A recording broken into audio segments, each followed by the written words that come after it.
The Lord is my shepherd, I shall not want. He maketh me to lie down in green pastures. He leadeth me beside the still waters, restores my soul. Now those words sound so comforting, so reassuring, so secure. The Lord is our shepherd, taking care of us, protecting us, providing for us, leading us beside still waters, restoring our souls. The preacher and theologian Fred Craddock was at a Reagan National Airport in D.C. catching a flight to Atlanta. As he got close to the chute to the plane, he noticed a nice-looking man in his 50s, maybe 60, leaning against the side of the chute. He was reading something. When Craddock got close enough, he heard the man reading the 23rd Psalm and watched the reaction of the other passengers. The Lord is my shepherd, I shall not want. He makes me lie down in green pastures. He leads me beside the... What's he doing here? Asked a passenger. He restores my soul. He leads me in the paths of righteousness. Does he know something we don't know? What's wrong with this flight? I'm taking another flight. Emma, let's go. We're catching another flight. A fellow came over from the desk and said, Sir, you've got to quit. You've got to quit reading. I'm almost through, the man said. He finished reading the psalm. He didn't have a ringing voice, didn't sound strange, but he scared half the passengers off the plane. Craddock said he didn't sit by him, but he thought about him all the way. And when they arrived in Atlanta, Craddock introduced himself to the man and asked, Would you tell me what you were doing? The man said, I've never flown before, and I've been absolutely petrified. The only way I could get myself calmed down to ride this plane was to read Psalm 23 several times a day. This morning, it occurred to me that there might be other first-time flyers who are scared, so I just read it to everybody. I thought it would be reassuring. That's when Craddock informed him, do you realize that the 23rd Psalm is not ours anymore? It belongs to the funeral home? You were scaring everybody. I didn't mean to scare everybody. I didn't mean to scare anybody, the man said. I was trying to help. Now, to a degree, I think Fred spoke the truth.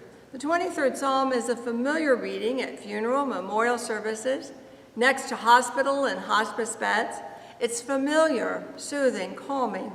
But I recall as a child reciting the passage and how when we got to verse 4, we'd speed up.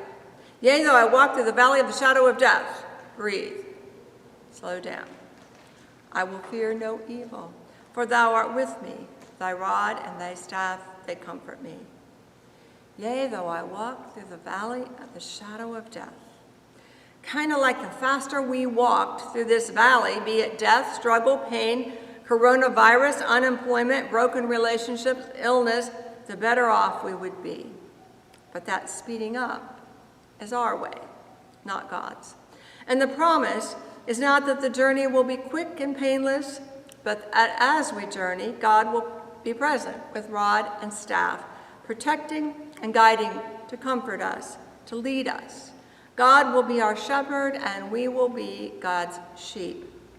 Jerry was a parishioner of mine in Lebanon years ago. He was an engineer at General Motors in the Delcro Moraine plant. He was also our stewardship chairperson, but the joy of his life was his sheep. He would talk about them all the time. I thought about Jerry's enthusiasm about his sheep when I read these words from Barbara Brown Taylor in one of her sermons she shared. Imagine my delight when I discovered that someone I know actually grew up on a sheep farm in the Midwest. And according to him, sheep are not dumb at all. It is cattle ranchers who are responsible for spreading that ugly rumor, and all because sheep do not behave like cows. According to my friend, cows are herded from the rear by hooting cowboys with cracking whips. But that will not work with sheep at all. If you stand behind them making noises, all they will do is run around and get behind you because they prefer to be led. You push cows, but you lead sheep. And they will not go anywhere that someone else does not go first, namely their shepherd, who goes ahead of them to show them that everything will be all right. Sheep tend to grow fond of their shepherds, my friend went on to say, and never ceased to amaze him growing up that he could walk right through a sleeping flock without disturbing a single one of them, while a stranger could not set foot in the fold without causing pandemonium. Sheep seem to consider their shepherds part of the family. The relationship that grows up between the two is quite exclusive. They develop a language of their own that outsiders are not privy to.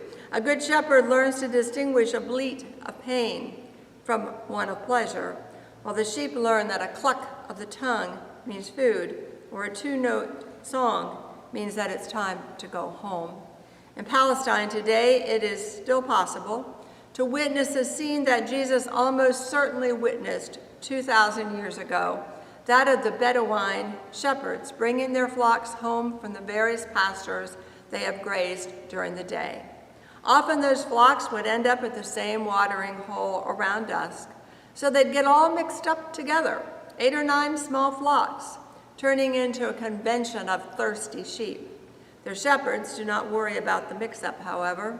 When it's time to go home, each one issues his or her own distinctive call, a special trill or whistle, or a particular tune on a particular reed pipe, and that shepherd's sheep withdraw from the crowd to follow their shepherd home. They know whom they belong to. They know their shepherd's voice, and it is the only one they will follow. In the presence of my enemies. Now, how did that get mixed in with all these green pastures and still waters? And what's the stuff about anoint is my head with oil, my cup runneth over? Is that over with blessing or over with challenge? Weren't those God called to special tasks and ministry anointed? Wasn't Jesus anointed? Does being anointed make life easier or more difficult? Or is the question about meaning and purpose instead of ease?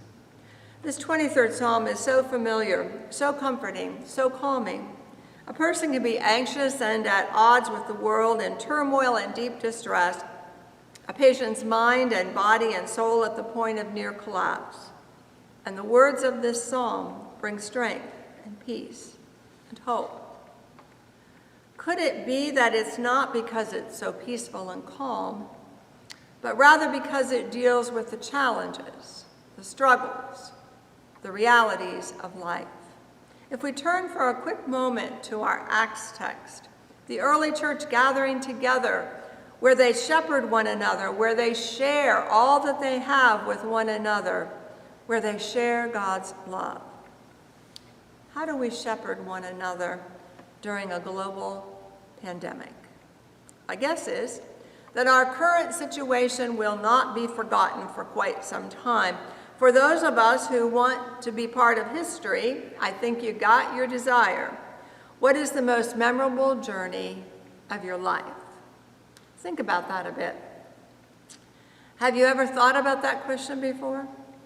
When I think about it, my mind begins to race, and I wonder how I could ever define the most memorable journey. The more I think about it, the more I realize that every journey I considered, from going to camp, to Haiti, to faith, to ordination, to serving as a pastor, to tense involvements on decision-making boards, and on, every journey I had involved anxiety, questioning, surprise, and challenge. And in most cases, the journeys have not been at all what I would have designed if I had been in charge. In fact, when I think of the most memorable journeys, they have, I believe, always been the ones that they seemed the greatest challenges, the most beyond my capabilities, the ones most surprising and unexpected, the ones where deep inside me I knew I could do no other than hold a particular stand. And it has been at those times when the Lord is my shepherd has been the most real, and when the challenge to be Christ-like in shepherding has been the greatest. We are in the midst of a strange time, a strange journey. We now have a safe stay order that, for practical purposes, extends the stay-at-home order with exceptions through May 29th. That means many more Zoom meetings, several more weeks of online worship. This congregation, along with the world, has been on a journey, and you have been adapting well, caring for one another in virtual, telephonic, online ways. We now don our masks if we go out into the world in order to protect one another. And hand sanitizer is in great demand. And in the United Methodist Church, we desire to do no harm, including sharing the virus with those around us. In the next period of time, you will be receiving a survey from our Fresh Expressions team to inquire what additional ways you want to communicate with each other and assist in the world, what additional resources you would like, and what perhaps for fun you would like to do with your church family, even virtually. We are not sure of all that lies ahead, but we do know who is with us and who binds us together. Governor Cuomo made a statement this past week that is worth hearing again. He said, "We are socially distancing and spiritually connected." Socially distancing and spiritually connected. We don't know when we're going to have our church picnic or have a chancel choir even begin again.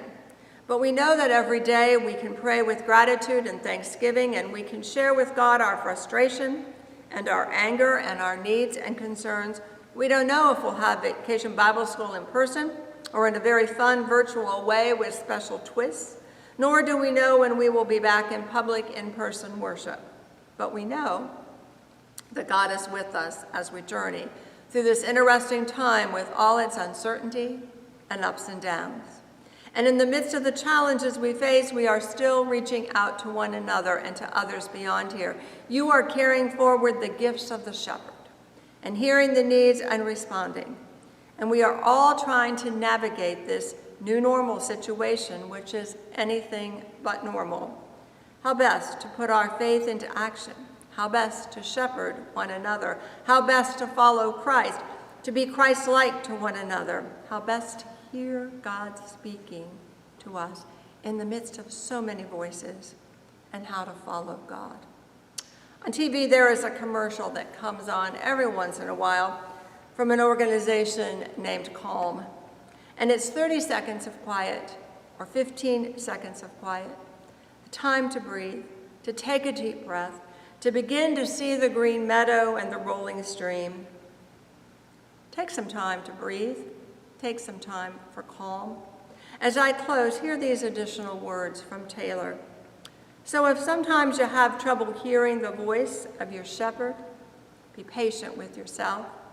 Because some days it sounds like a whistle, some days like a cluck. Some days it sounds like a love song, and some days like a curse. It is not a voice that always speaks in words, much less complete sentences, but it can usually be heard between your getting up and your lying down each day, leading you beside the still waters, restoring your soul. Please pray with me. Gracious and generous God, we give you thanks for the gift of life and for your presence always with us. As we gather in this prayer across the airwaves, may we consider no matter how much we socially distance, we are spiritually connected through you with one another. We pray, dear God, for all in need, for those in the hospital, those who have loved ones who have died, for those who are dying, for those being born at this time. We pray for those who are in need of employment and those who feel overemployed at this time, for caregivers and medical personnel, for those who sit by the beds of their patients and just listen when the no visitor sign means no visitors allowed.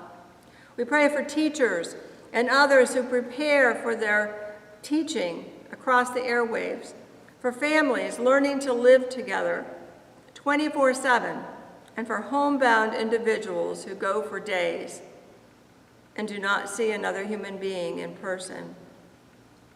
We pray for first responders and guards, for prisoners, for the leaders of our community, state, country, and world, indeed for all the people of this world, Move among us, O God, that even in these moments of isolation and distancing, we might indeed feel a connection to you, and through you to one another. In Christ's name we pray. Amen.